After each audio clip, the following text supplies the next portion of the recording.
Hey everybody, I'm Julian McKenzie. And I'm Tristan and Julian.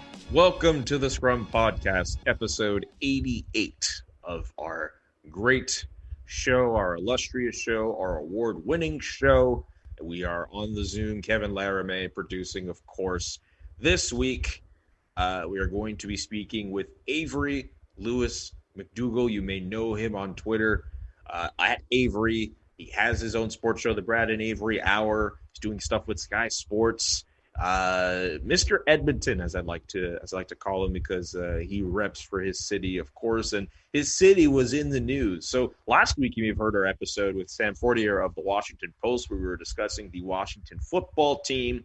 And just as that episode was out, Edmonton's football team decides they're going to be removing their name. You may remember in episode 25, we discussed the Edmonton football team name with Professor Norma Dunning. I know we've plugged that a couple times over our last few episodes, but it's really quite something to see that a couple years ago we did have a discussion about it, but there have obviously been discussions over the team name through the team and people in the area, and now it looks as if there's going to be some change.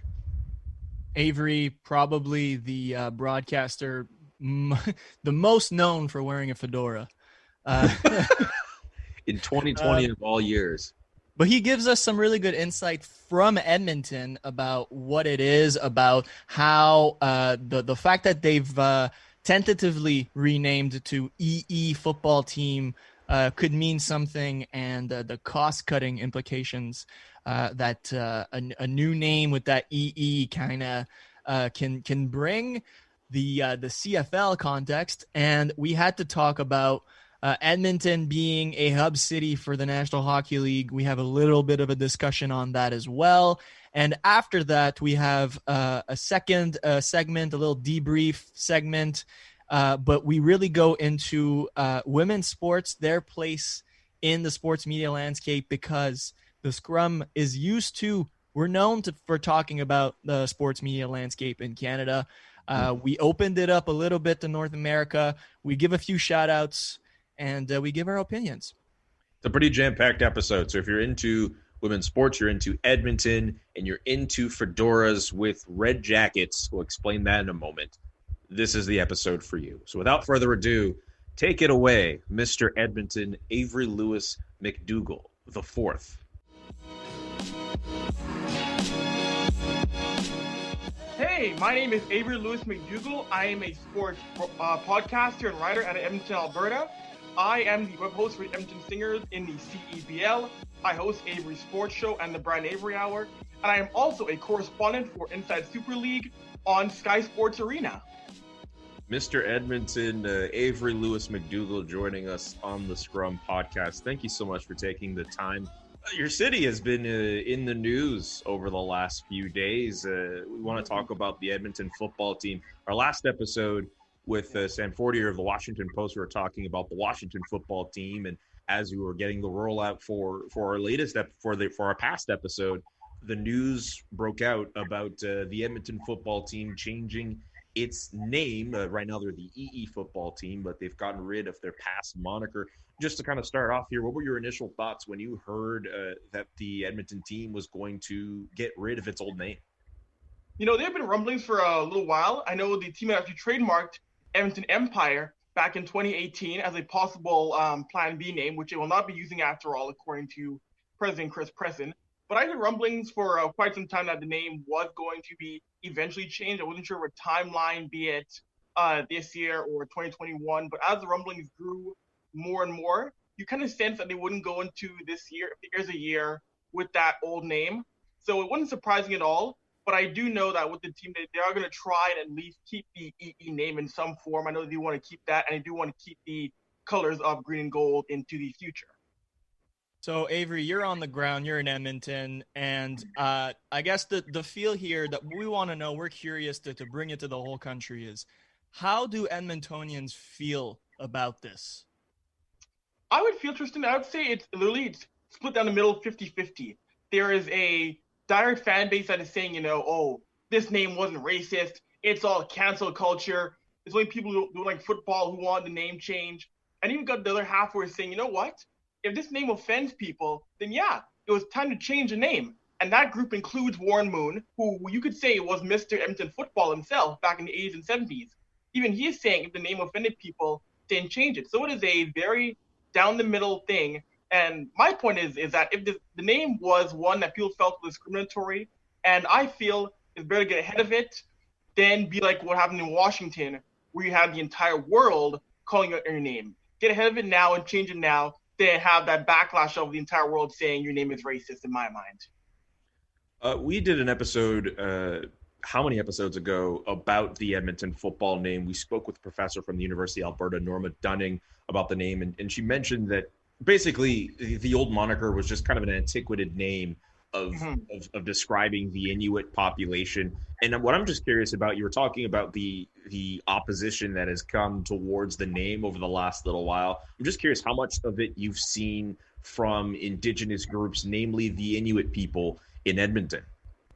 I saw quite a bit. I saw some saying name didn't bother us, but I did see quite a few were saying, yeah, this name is racist. This is a name that was used to see us brand us as subhuman, as lesser than. So there were some groups who saying, it doesn't bother me, but I did hear the voice there saying, yeah, this was a barbaric name that we didn't like, that was tagged upon us for over a century, and I saw both sides to it. But you know what? Like I said, if you have any group that's saying that change the name, then yeah, listen to them, because this is the name that it's identifying. It's trying to make them lesser than most population in the country.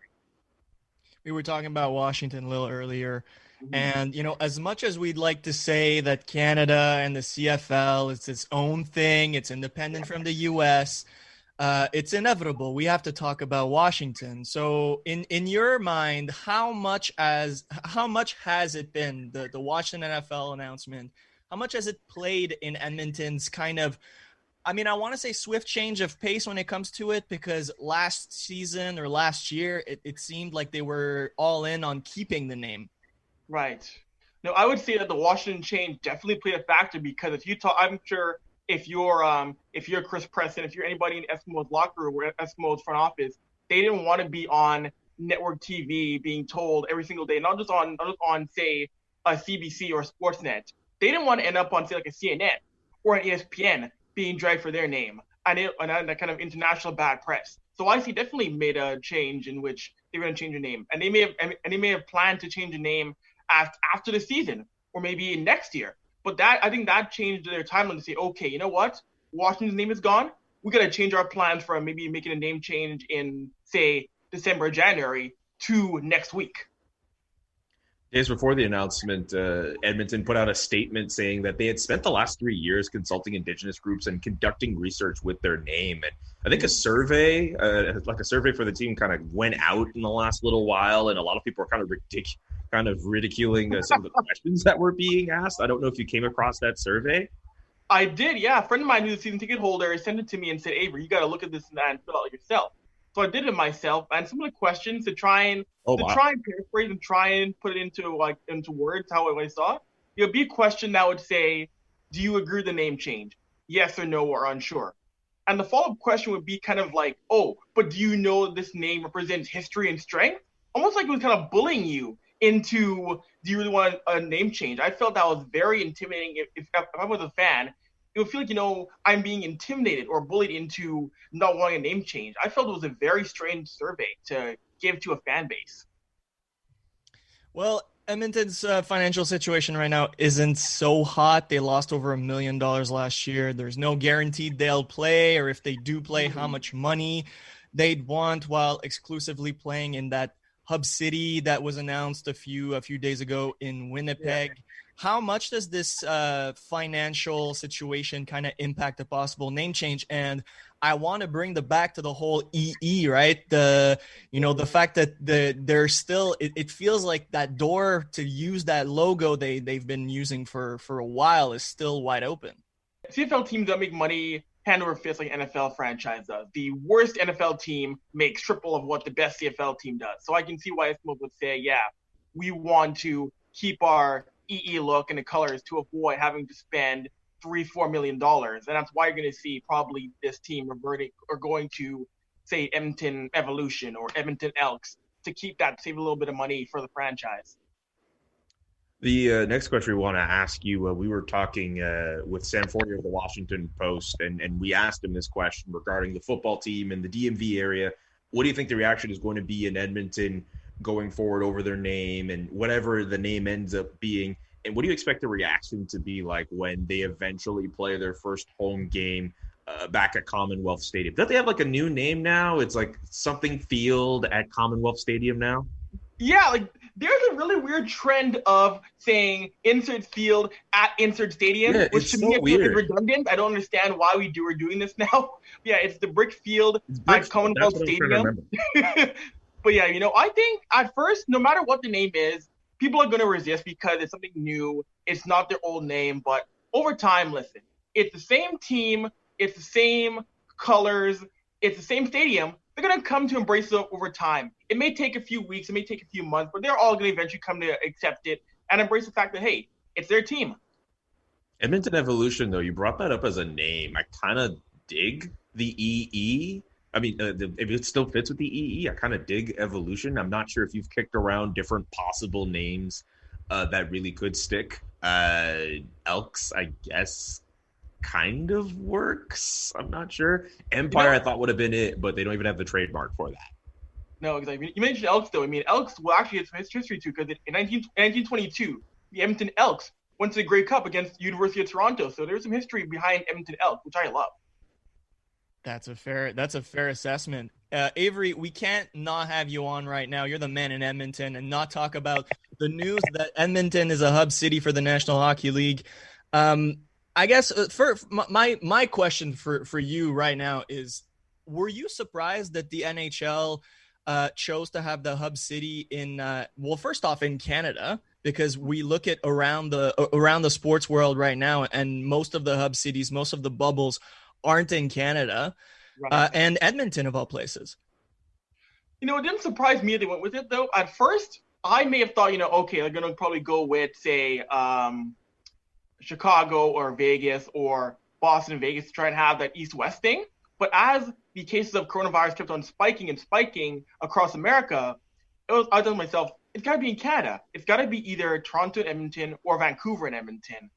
But I'm not surprised when it came down to the final three cities. It wasn't surprised because from what I heard, Gerald Cates pushed very hard to get the Edmonton into a bubble city. And right now, if you go around Edmonton, I was in downtown Edmonton right now. It is a very secure part of town where the hotels are. There's security everywhere. There's virtually, guys, no way to get in or get out if you're a player or a staff. They're going to make sure this happens without a hitch, in my mind. Yeah, it sounds kind of similar to what they have for the hotel in Toronto, where there seems to be no real way to get in unless you're premier NHL personnel or obviously one of the teams making their way in. But I have a weird feeling you're going to find your way just to kind of cover at least on the perimeter of what's going on in Edmonton. Is the arena, Rogers Arena, going to be is it Rogers Place or Rogers Arena? I always get those two mixed up because there is the Rogers Arena in Vancouver, and then you have Rogers Place in Edmonton. Yeah. But over in the last few days, they did incur some damage over in different parts of the arena, I think in one of their atriums, because of a severe thunderstorm that hit in the area. Is it actually going to be ready to play?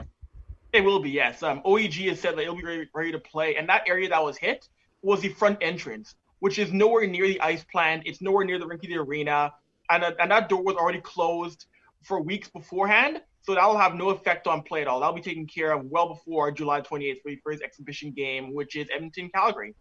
And what do you make of the fact that, a lot of people have been complaining about the lack of media access for some of these hubs as well, and how the NHL has been kind of clamping down on a lot of the information that we typically privy to hear, but we haven't really been able to distinguish who has COVID-19 unless the players themselves disclose it at their choosing.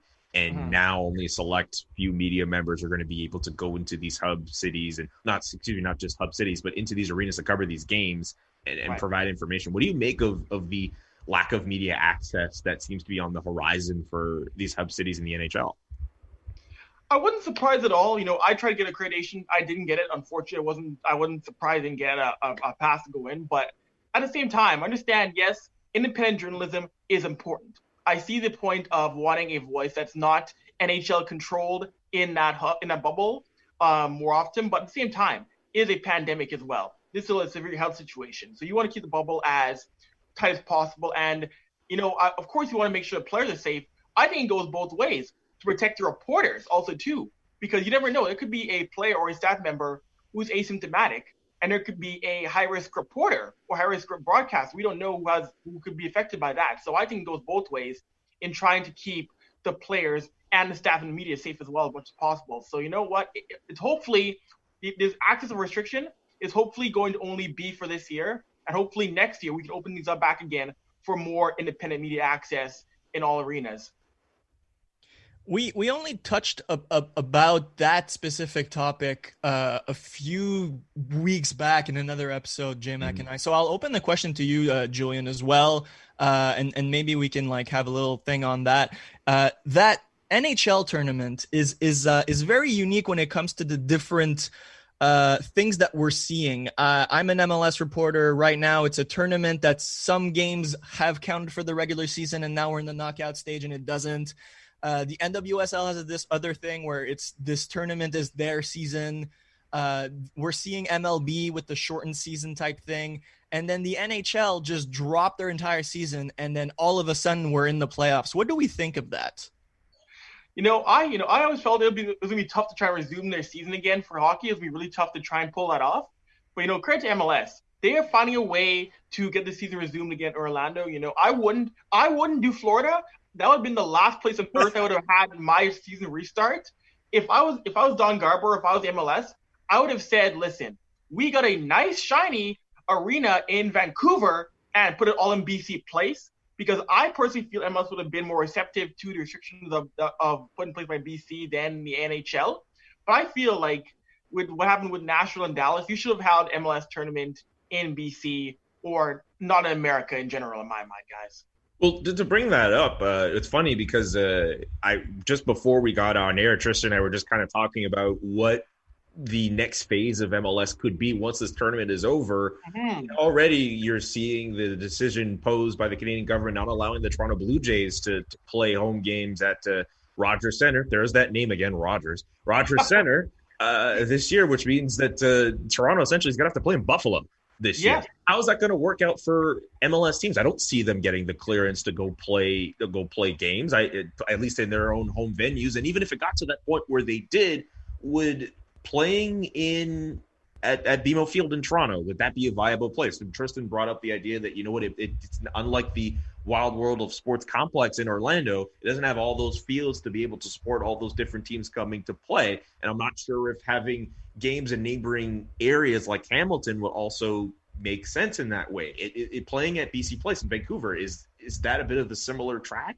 Are you able to, I don't know, how would it work having it in BC? I don't know how it would even work in Montreal. I mean, in Quebec right now, we're still dealing with I'm still just speculative here. I feel as if we could be on the verge of that second wave, but who knows? We're still having hundreds of cases come in, but I'm just curious how it would even work if MLS decided to, let's use a Canadian city as a hub city. But that's also why. No, go ahead, Avery. I was going to mention British Columbia. You do have Vancouver Island as well. You could use also the Camp PL facility to try and do that. You do have a team up there in Camp PL in Vancouver Island. But yeah, it would be. I just feel it'd be better to do that in British Columbia than Florida, where virus cases are spiking by the thousands on a daily basis. So. And that's why I think we should give credit to the National Hockey League, because whether we like it or not, they're a league that is currently based in the U.S. Their headquarters are on Fifth Avenue in New York City. But they stepped on their American ego, and they're hosting this tournament in Canada. I don't see another league that can say, okay, yeah, we're going to move most of our American-based franchise, which for most of the Big Four, or for all of the Big Four, is more than 75% of their teams, to another country. And I feel like we're going to see NHL win their bet with that specifically. No, they might, because I think it's a lot more.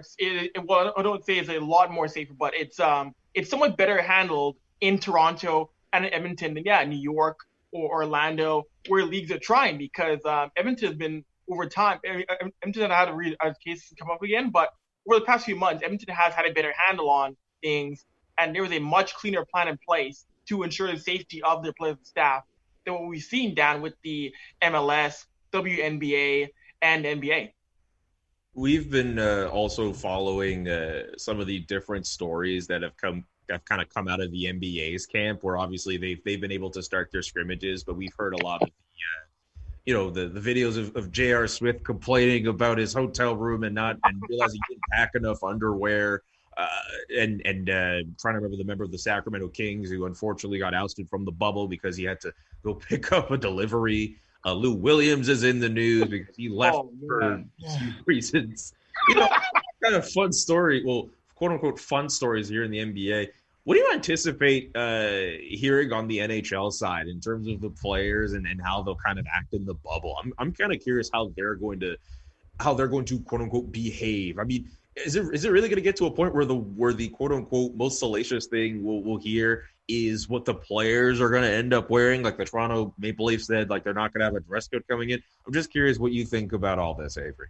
You want salacious? I think what's going to happen is if there's an incident, it won't be like a player leaving the bubble or a player trying to sneak somebody in. I think it'll be funny in the sense of you'll have like 14 guys from different teams in one hotel room playing Fortnite. That's going to happen. Like, there's all these guys in one hotel room playing Fortnite from like the Golden Knights, the Stars, the Blues, just risking it all for a giant Fortnite tournament in one hotel room.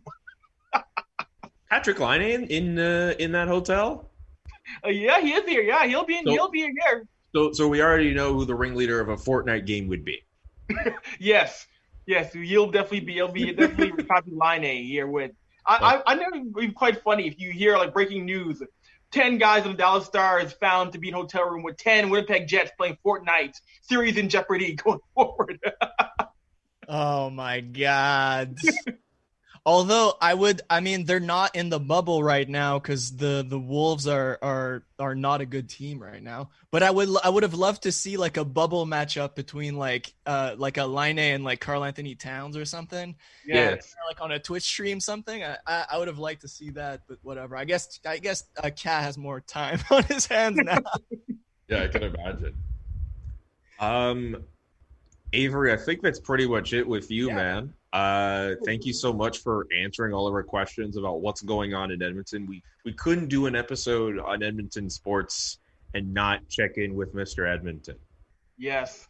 Now, it was a pleasure coming on. The podcast is always a blast. I love listening to your podcast, guys. Appreciate it. Just before you go, though, I know a lot of people are listening on audio, but I'm not letting you go without talking about what you're wearing, man. You're wearing the fedora, which I know is trademark, but you have this loud red leather like jacket going on. Like what is this, dude? It's funny, I didn't, I got it in Zara in Honolulu, Hawaii, and at first I didn't like it. My mom said you got to get this. Look, this is a nice jacket. I didn't want it at first, but after a day or two of wearing it, it's like, you know what? This is pretty fly. You know what? I rock it. I wear it on camera, so. It grew on me after getting in Honolulu a couple of years ago. You did wear it on camera. Okay, so my follow-up was, did you ever wear it in like a scrum situation or like did you? I mean, we are the scrum, so I had to kind of ask. You have to ask, yes. Did you ever get a comment from a player or something? Oh, absolutely. I think one Eskimos game I went with this dress shirt and a bow tie. So I've rocked this absolutely games and scrums. Nice. Yeah. Avery, man. I kind of wish we were video format now. I'm telling you guys, come to an Eskimos game and ask any player who's the best dressed reporter, and within 0.2 seconds they'll tell you it's Avery. Not even close. Yo. You got that CFL cosign. That's good. Yeah. Man, so when we finally get the video portion of the scrum on its wheels, you're top 3. You're up there. You're definitely coming back and bringing the heat to the video portion. Of course. Avery, thanks so much for your time, man. We really appreciate it. Be safe out there at Edmonton. Of course, you too, Julian. You too, Tristan. Thanks, guys.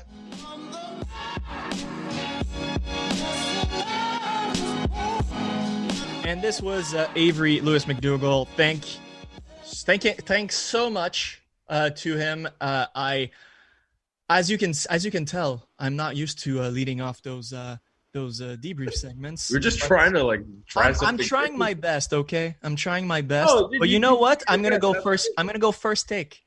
I'm not even going to ask, and I can because our producer Kevin Laramie is standing by with us.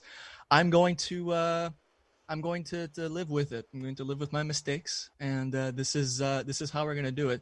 The reason I'm leading this debrief segment, or I'm leading off this debrief segment, is because we wanted to kind of switch the topics a little bit, and what we have been used to doing for a while in our 1.0, I guess, edition of the Scrum was to do media analysis and talk about how the media landscape, the sports media landscape in Canada is doing and what they can do better at.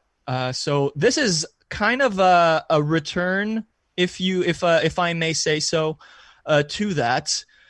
Because Julian and I noticed from was it July 24th? So that would have been last Friday.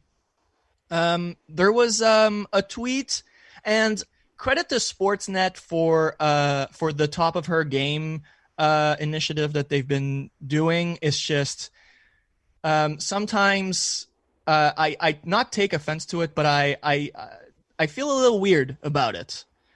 So they tweeted a stat from Women in Sports Canada, or Women in Sport Canada, a stat about sports participation among Canadian women and how it's been decreasing over time. So the stat goes like so.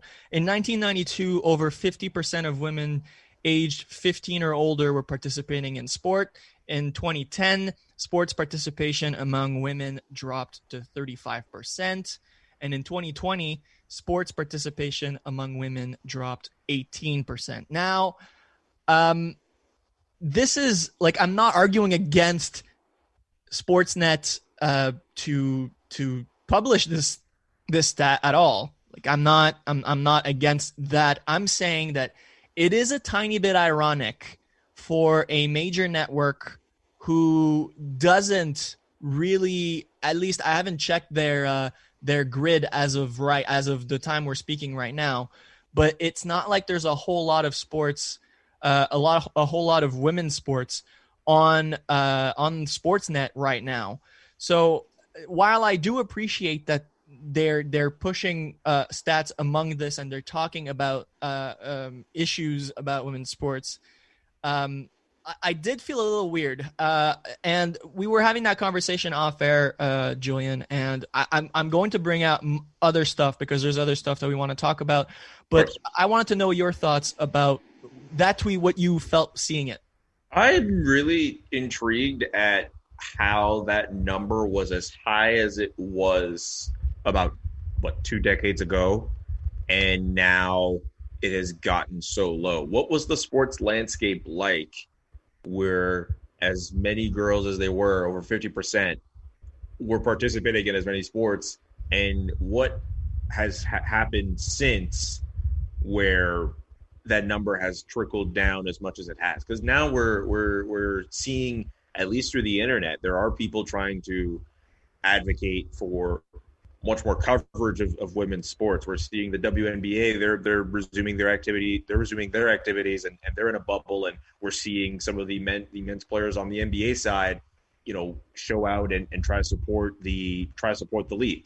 I feel as if a little bit more so now than maybe we might have seen the last few years, we're seeing a bit more support for women's leagues and more exposure. So I'm very curious. Not a sufficient amount of exposure, but we're starting to see more and more people advocate for more of it. So I'm curious if that number is going to trickle up. But it just goes to show, while I'm still curious about why that number went down, the earliest hypothesis I could think of is the fact that they don't really see themselves on TV. And they don't see themselves in media, they don't see themselves enough in those moments to think, hey, well, you know what, playing sports is a viable option for me, let alone issues of payment and having it be a living wage and all that, it just like hockey players in this country, the men's hockey players at least, they're able to see themselves and say, hey, I could be a next Sidney Crosby.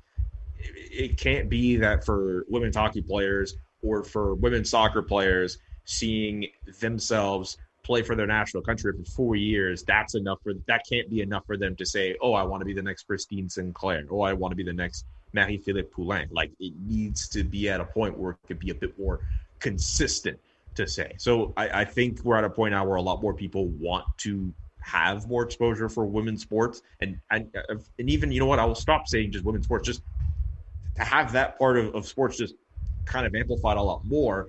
But we don't have that right now. And I think maybe that's what it is. In that time where we've seen that percentage go down, people were not kind of flying the flag for them. But I'm confident that we're going to see a bit of an upswing at least because people care more. Yeah, and not to say that the women that leave sports in their teenage years, not to say that all of them were going to turn pro, because on the men's side it doesn't happen either. Not everybody becomes a professional athlete, but that's not the question. And I think you brought a great segue for one thing I wanted to bring. And I'm not sure if that is a thing that's known in the mainstream, but as reporters, we do get certain information that trickle down to us, and it really had to do with Sportsnet back when our country had a hockey league that doesn't exist anymore, called the Canadian Women's Hockey League, the CWHL, which Sportsnet was the national broadcaster for. They broadcasted the Clarkson Cup final in their, I want to say, 3 or 4 last iterations. And that contract, that national broadcast deal, they only showed a few games. I want to say 4 or 5 throughout the whole season. And one of the information that I got to know from the years is that this broadcast deal made it so that all of the CWHL teams couldn't go ahead and manage or fish out for or negotiate for local broadcast deals for the CWHL games, let's say in Toronto with the Furies or in Calgary with the Inferno or in Montreal with Les Canadiennes, to be broadcasted locally on different TV channels, a bit like what the Montreal Canadiens have with RDS. Those are local deals. They weren't allowed for that because Sportsnet had the national broadcast deal and didn't show most of the games. I think that's kind of ironic for them to just fish out a bunch of stats. And I'm not saying it's a bad thing. I'm not saying it's a bad thing at all. I really enjoy to see them tweet and talk about that. But it's still ironic when they held most of that broadcast deal and for a league that has possibly the best concentration of talent in North America, or that had the best concentration of talent in North America. And it made so that most of the games were either streamed online, which, like, as much as I'm an advocate for online media, is not going to show you as much eyeballs as an RDS or as a TSN or as a TVA Sport. So that I found pretty ironic. I don't know if you have something you want to bounce off of. I wonder how much, and I don't know offhand, but I wonder how much coverage of the NWSL they've been able to provide throughout their time that they were on. I admittedly don't know if they have the rights or not, but I think just an opportunity to. But I've seen people complain about how there are all these other sports on, but it's a lot harder to find an NWSL game on, and I'm curious what it'll be like for the WNBA now that it's starting to get itself in gear as well. I think, especially now, where fine, a lot of other sports are starting to resume, especially in North America. But I think with some of the female leagues, there was an opportunity to have them be prioritized on TV and at least introduce them to a new audience. And I'm not sure if TSN or Sportsnet in this country, at least, have taken the opportunity to do that. Yeah, on the topic of the NWSL, we got to give them their credit. As of the time where we're recording, the final is ongoing. But by the time you listen to this, one of either the Houston Dash or the Chicago Red Stars will have lifted the Challenge Cup, which is as we mentioned off the top in our interview with Avry. Was kind of their season, or at least it's got the feeling that this is going to be their season. That, by the way, the NWSL tournament was probably the best, the better managed tournament that we've seen in a hub city or a bubble. Out of all of the leagues, it's the first one that started. Yeah. And it's in the North least America reported on. It's by far the least reported on. And I want to bring this back to Canadian media and to the Canadian media landscape, because last season we saw somewhat of a hype for the NWSL in Canada. I believe it was probably due to Sinclair and to the hype from the World Cup. That ended up creating this deal between the NWSL and TSN, where TSN was broadcasting a few of the games. I believe we saw the playoffs, but I'm not going to, because I'm kind of talking out of my butt here by saying that the playoffs were shown. But certain games were definitely showed on TSN. The opportunity was right there with TSN having 5 channels and nothing basically but the MLS's back tournament. And I don't know if they have the wrestling deal as well. But the opportunity was there for a broadcast deal. It wasn't like there was a lot of competition. The deal with the NWSL in the US was CBS and their new platform, CBS All Access, or not their new platform, but their online platform, their OTT, which is available in Canada, and internationally, the whole tournament was broadcasted on Twitch. So if you're not in Canada or the US, that was the way that you could watch the tournament. I'm wondering why TSN didn't follow through with that deal, because there were a lot of Canadian players in that tournament, and the final had 4 Canadian players playing for Houston and then 1 playing for Chicago. At the end of the day, and they were the first ones to come back. So the hype was there. So at the end of the day, I wonder what will it take for right now I'm talking about Canadian media. So what will it take for Canadian media to get interested in this tournament? Because we look at the NWSL tournament, the Challenge Cup, and despite the pandemic, despite the very unique circumstances, they were able to go and fish out some really good sponsorship deals. The whole tournament is sponsored by Secret and Procter & Gamble. Mm-hmm. The tournament is also sponsored by Google. So there were some big names involved in that tournament in Utah. CBS was involved. At the end of the day, I don't know what to say anymore. What is it going to take? We don't have a hockey league anymore. We don't have a soccer league, which that's a whole can of worms. But some of the best players, I mean, right now, some of the best soccer players in the world and most of the best Canadian players in the world are playing in the NWSL. And it was right there for the taking. So why was Canadian broadcast media not at the table for this discussion?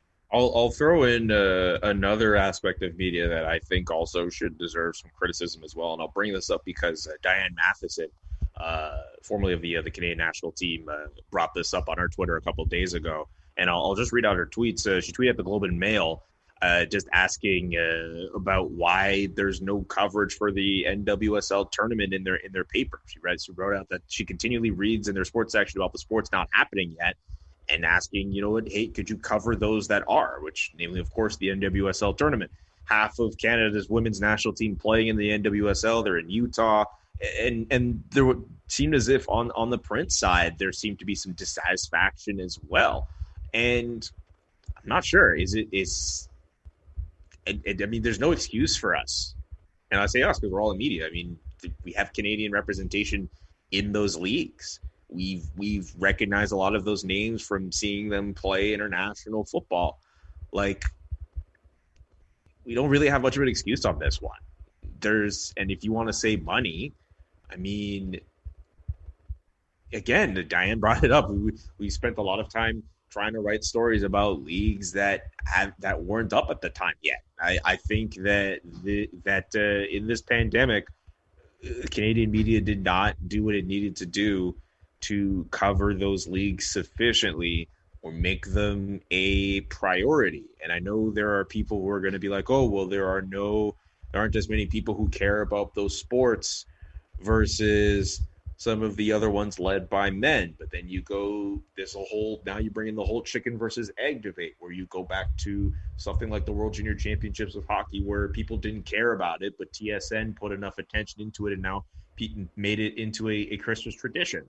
It's one of those things where maybe an outlet just has to take that risk and make it popular, so that way people would care about it. But then maybe you have to bring in the other question about whether outlets feel they're in a position where they could even do that now. I'm not sure, but I think it's worth that. I think the criticism over the coverage of women's sports does not solely need to just be on broadcast television. I know we focused on that over the last few minutes, but I think there's also some dissatisfaction, on the print side and digital side and written side overall.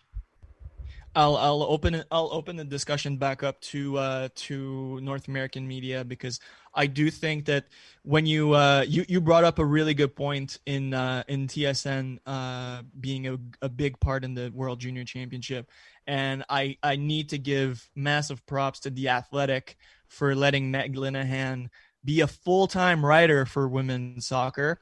And you got to give your credit to CBS, who not only has been broadcasting every single game on their all-access platform, but has given a job covering women's soccer to Sandra Herrera, who's a great writer.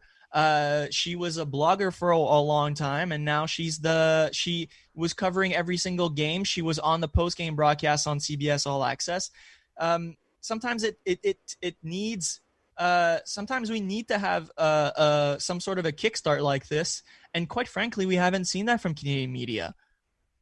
Yep, and I'm not sure who is going to be that person who's going to provide that here. I'd like to see someone step up and do that, or is it going to have to get to a point where someone's going to have to create their own independent outlet and ask people for money to do it? I mean, we hear all the time about all these different outlets who are tightening up their belts, but maybe the person who's going to have to do it here is going to have to take up this undertaking on their own.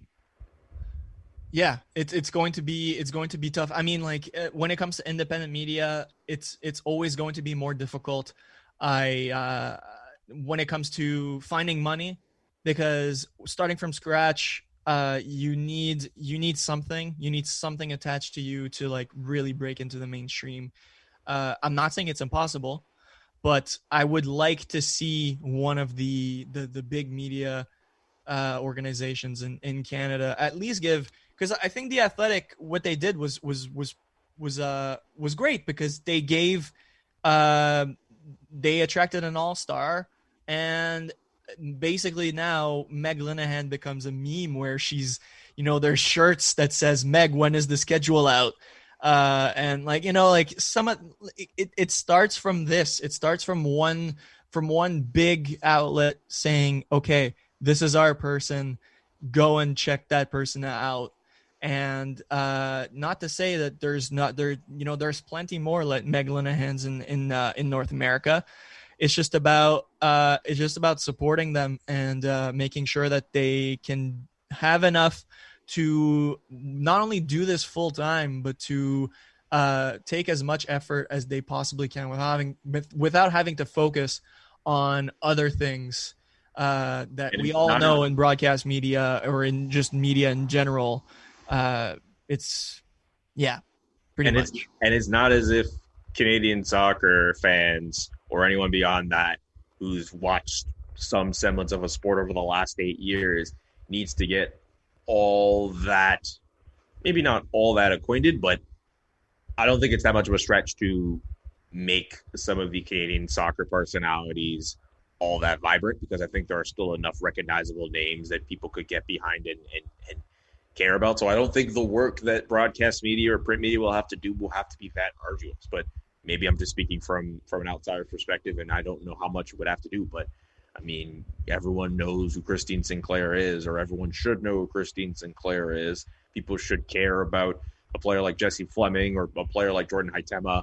You know, there are some girls out here that people should be caring about on the women's soccer side, just like we should be looking at in women's hockey, and just like we should be looking at the WNBA like Kia Nurse. Absolutely. I'm still shocked as to why the WNBA isn't on any screens in Canada. I'm a little less shocked when it comes to soccer, because soccer is always a little bit of an outlier in Canada. But we gotta get these games on screens. If there's anything that we've learned from this, is that we need to get these games on screens. We need to get these games on more articles. We need to get these games on maybe radio. I'm not quite sure what to do with radio, but in the big three broadcasts, in the big three of media, we need to get more women's sports. Yep. On that note, no better time to do it than now. And on that note, let's do the outro. Let's do it. Thank you for listening to the Scrum Podcast. If you want to send us questions or share your stories, you can shoot us an email at thescrumpodcast@gmail.com. Follow us on Twitter, Instagram, and Facebook at The Scrum Podcast. You could follow us also individually on Twitter. Tristan Damour, that's his name. That's also his name on Twitter. JKA McKenzie is my Twitter handle. If you're interested in sponsoring us or buying ad space on the show, shoot us an email at thescrumpodcast@gmail.com, and we'll get the ball rolling. You can also support us for free. Wait, I'm not getting the reverb here.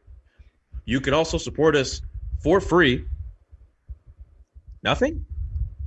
It's only Tristan. Fine. You know what? You don't get the reverb. You know what? I understand we get special treatment on this show. You can support us for free by leaving a rating and review on wherever you listen to our show. And the way I read that part shows why Tristan gets special treatment on this show, and I'm just a schmuck. Wow. Well, you get passive aggressive. I'm just playing. You get to be on CTV, man. It's fine. Wow. I was kidding. I wasn't asking that. I wasn't asking for that. I was just kidding. I was just playing. Anyway. Wow. No, this is great. This is great. Who do we? You know what else I love? Yeah. What?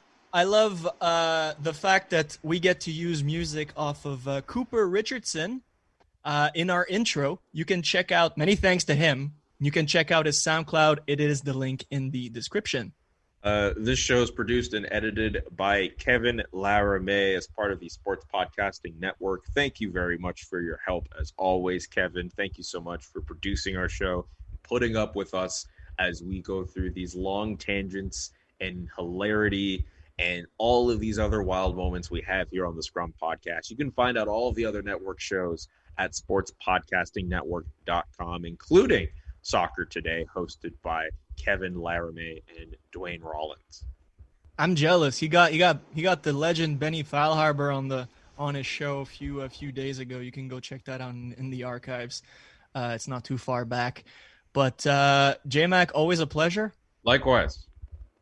Special thanks again. Thank you to Avry, who really brought the heat in visually speaking. I'm so disappointed that you guys can't visually watch how he was dressed. It was beautiful. Let me put it to you this way. He was a couple zippers away and maybe like a few like black markings away from trying to have like a low-key fake Michael Jackson jacket. Like, dude was really trying it with a red leather jacket in his house too. We're in the summer.